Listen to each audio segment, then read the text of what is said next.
kini nga lineup mo'y gusto nako muda og karong maabot na eleksyon. Biblical kabalo ni sila si Marcolita paminaw na.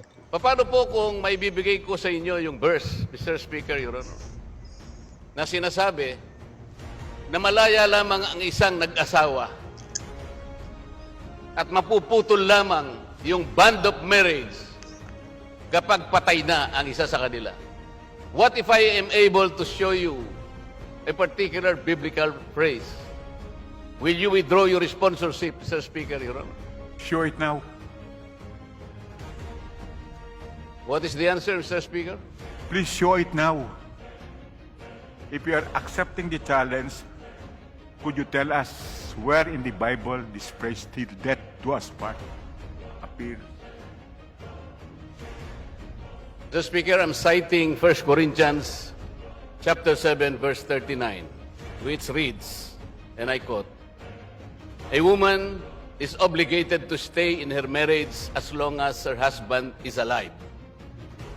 But if her husband dies, she is free to marry whomever she wants. Only it should be believer in the Lord." So till death do us part talaga.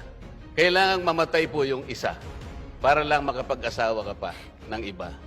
Death here could be physical cessation of life or a metaphor that love, respect, and tolerance in the marriage had already ceased.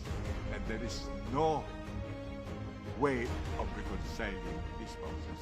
Mr. Speaker, I did not know that my good friend, the sponsor, is after the exact word, "till death do us part." But it was only a matter of romanticizing it, Mr. Speaker. The couple are before or is before the solemnizing priest or anyone who is in a position to celebrate the marriage. So until death do us part is to romanticize the impending relationship. But the biblical anchor is the same, Mr. Speaker. I hope my good friend could comprehend the simple import of this particular biblical passage. It is still till death do us part. Kahit bali-baliktarin mo ito, Mr. Speaker, it cannot be interpreted in another way. I rest my case, Mr. Speaker. Thank you very much.